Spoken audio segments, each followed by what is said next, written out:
Hola, ¿qué tal? Bienvenidos a este nuevo análisis. Hoy vamos a sumergirnos de lleno en uno de los documentos, diría yo, más fascinantes y verdaderamente cruciales del derecho comercial y la contabilidad, la famosa letra de cambio.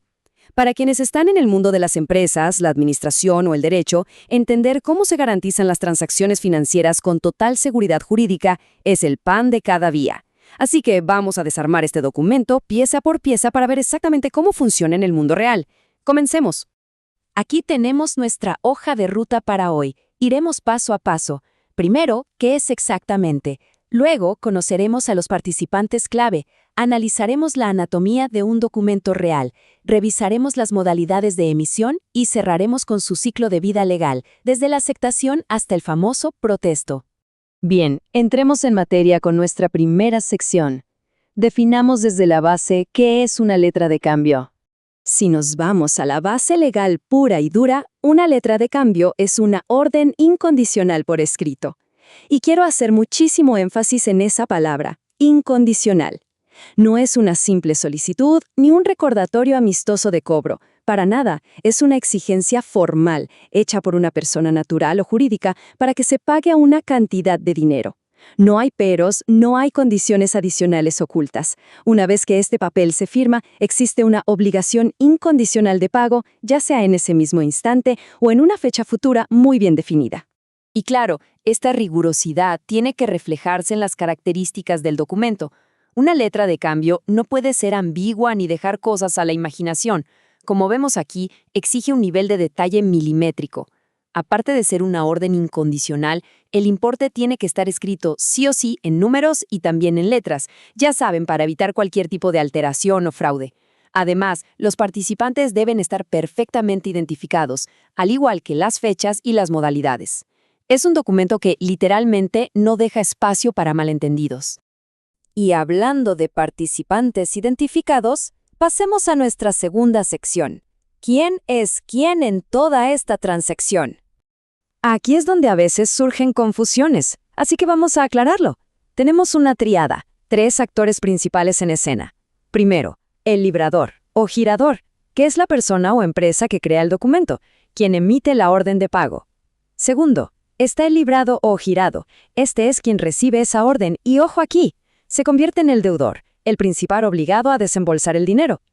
Y tercero, el beneficiario o tomador, que es el afortunado que va a recibir esos fondos. A veces, en la práctica, el girador y el beneficiario resultan ser la misma persona, pero conceptualmente hablando, estos son los 3 roles imprescindibles para que todo funcione. Perfecto, ya tenemos la teoría clara.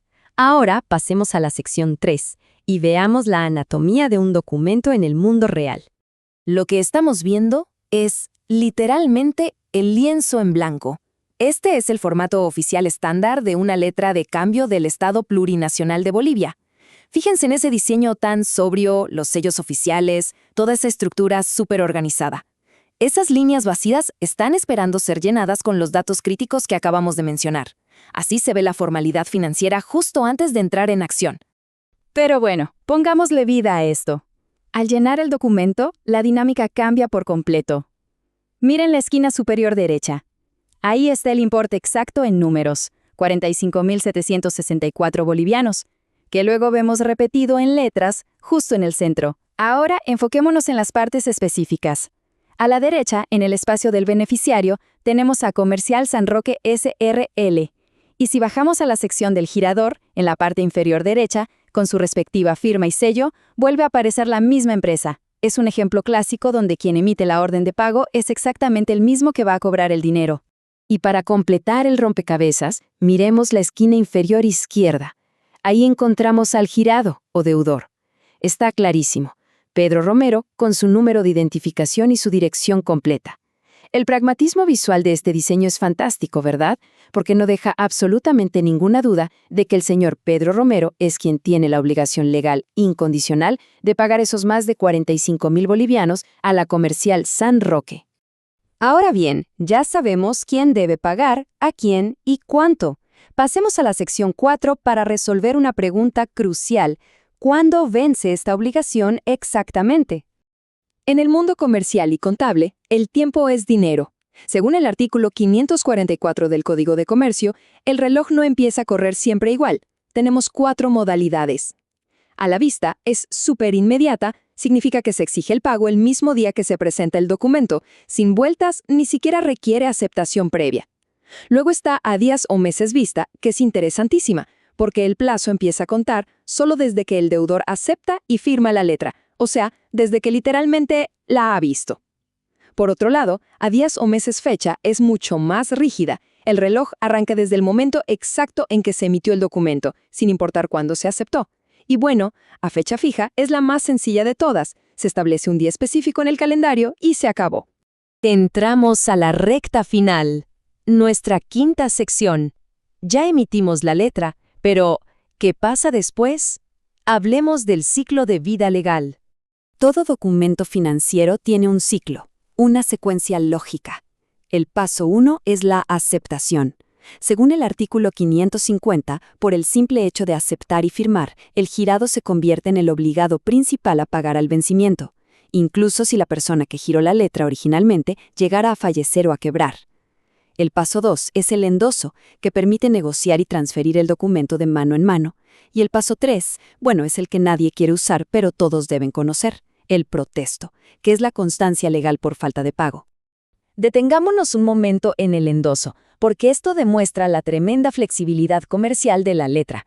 No es un papel estático que guardas en un cajón, es un instrumento de crédito súper negociable.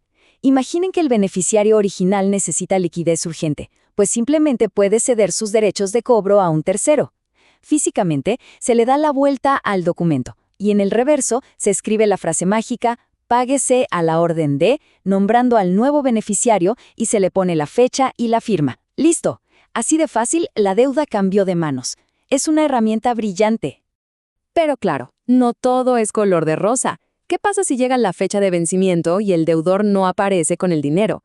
Aquí es donde el rigor legal entra con todo su peso mediante el famoso protesto. Según los artículos 569 y 570, el protesto no es algo opcional, es absolutamente indispensable. Es el único acto legal que prueba de manera fehaciente que el deudor no pagó. Y ojo, requiere sí o sí la intervención de un notario de fe pública. Pero el detalle más crítico es el tiempo. Hay un plazo estrictísimo. Tiene que hacerse durante el tercer día hábil siguiente a la fecha de vencimiento. Si se nos pasa este plazo, las consecuencias son terribles. Se pierde el derecho a la acción ejecutiva. En lenguaje sencillo, esto significa que cobrar esa deuda se vuelve un dolor de cabeza, un proceso muchísimo más largo y complicado.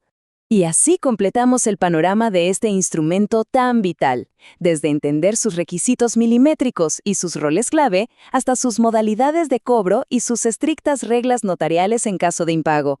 Queda clarísimo por qué este documento tiene tanto peso. Para cerrar nuestra sesión de hoy, les comparto esta idea que resume todo a la perfección. La letra de cambio sigue siendo una herramienta fundamental para garantizar confianza y formalidad en las operaciones comerciales. Quienes comprenden el verdadero peso legal detrás de cada firma y cada palabra en ese documento llevan una ventaja inmensa en el mundo empresarial. ¿Cómo aprovecharán ustedes este nivel de seguridad jurídica en sus futuras transacciones? Piénsenlo.